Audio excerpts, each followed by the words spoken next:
细菌超500亿个，这个家家都在用的厨房工具真该换了。你觉得你家最容易滋生微生物的地方是哪里？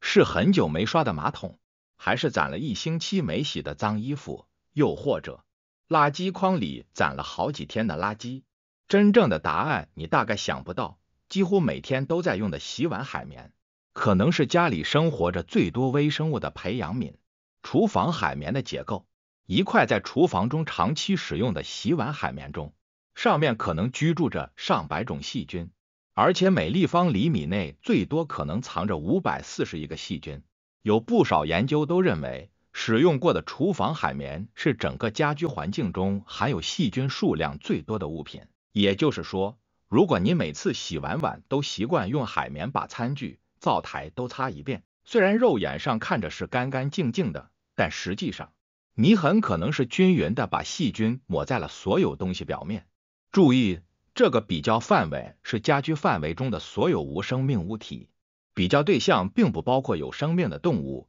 也不包括人类自己，毕竟我们人类自己体表和体内就有超过100万亿的微生物，尤其是肠道中的微生物，更是我们人体的重要组成部分，承担着重要的功能。那么，为什么看起来人畜无害的洗碗海绵，居然会成为一块微生物培养皿呢？这一切都要得益于它独特的疏松多孔结构。这种结构不光有利于我们在使用时快速吸水、集水分，在使用洗洁精时还能快速起泡，为细菌的生存营造了绝佳的条件。这种疏松多孔的结构简直是就像是给细菌们建立了一个个宜居社区，同类或者可以偏好一起群居生存的细菌们，可以在靠近的区域生存，而那些彼此之间可能产生抑制效应的微生物，或者偏好独居的微生物，也可以在相较远一些的区域生存。简而言之，益菌和爱菌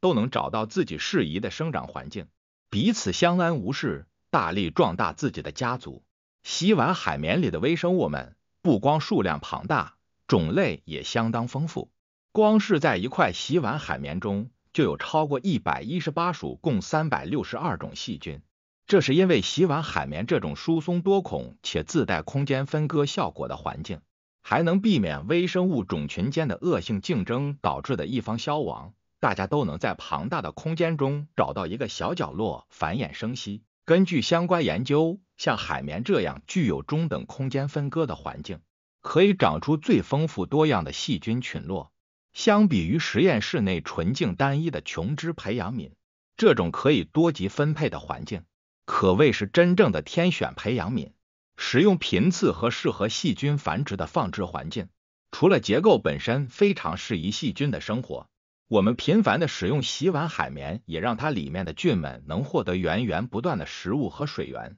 即使我们用力把洗碗海绵挤压再挤压，里面依然会残留部分水分，而这种始终保持微微湿润的条件简直太适合细菌的繁衍生息了。每一次我们洗碗都会一部分的食物残渣在我们擦拭、搓洗时进入到海绵内部，成为细菌们的食物。地形适合生长，生存资源还相当丰富，也难怪洗碗海绵能成为厨房细菌的大本营。一旦洗碗海绵在使用中被污染，微生物们就会在它的表面和内部飞速的繁殖。等等，如果一块没用过的洗碗海绵肯定是干净的，那么污染它的污染源又是哪而来的呢？答案可能会让你很难受，你和厨房中处理的各种食物都是来源。我们每天在环境中就会接触到大量微生物，它们会附着在我们的皮肤表面上，通过接触传递到我们所及的各种地方，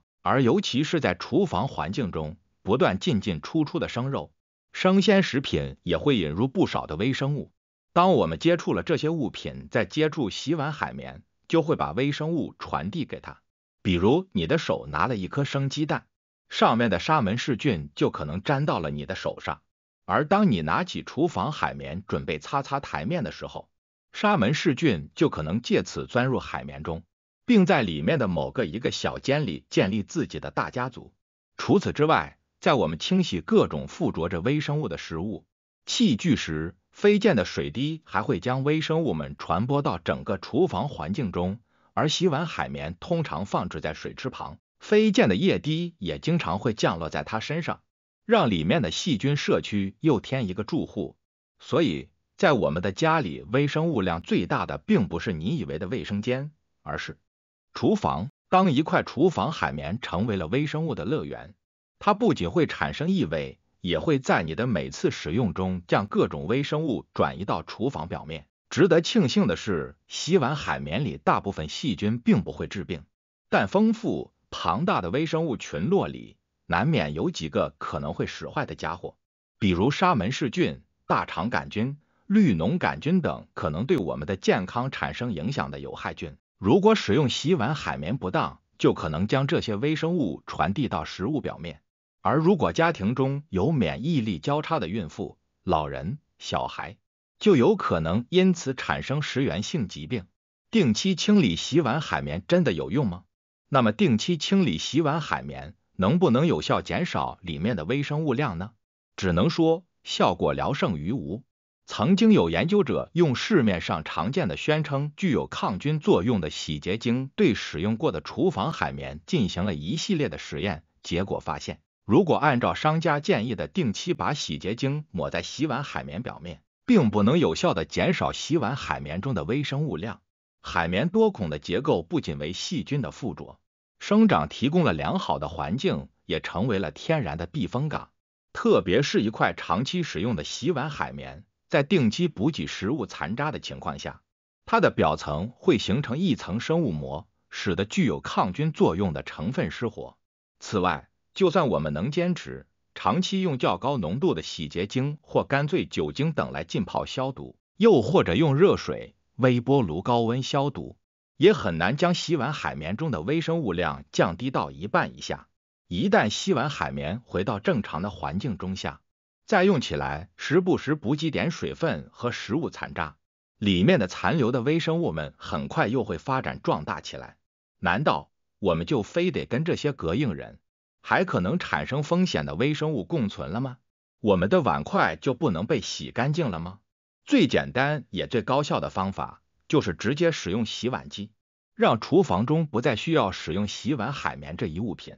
从根源解决问题。洗碗机高温水洗、烘干的过程能有效去除污渍，同时也能高效灭菌。但如果条件不允许，或者就是不喜欢用，可以换成下面几款相对没那么容易滋生细菌的清洁用品。1. 洗碗刷就是不错的选择。洗碗刷的结构单一，不容易附着微生物，也更容易甩干清洁。相比之下，就对微生物繁殖没那么友好了。一项对比实验就发现，在用过的刷子中观察到的细菌水平低于海绵，并且沙门氏菌在刷子中的死亡速度更快。2. 一次性的厨房抹布也不错，每次都是干干净净一张布，用完就扔，不存在交叉感染。传统的棉质抹布就算了，虽然它的结构不如洗碗海绵复杂，但照样也是滋生微生物的一把好手。3. 还有一种跟洗碗海绵长得相似，但使用起来相对更复杂的木浆海绵也不错。这种海绵每次用完后能够很迅速的干掉，直接干成硬邦邦一块那种。它的大孔隙和速干特性让微生物没那么容易在里面滋生了。即使只是平放，木浆海绵也会比普通海绵干得快得多。但无论如何，只要涉及到重复利用的清洁用品，无论它本身再给力，最重要的还是勤换。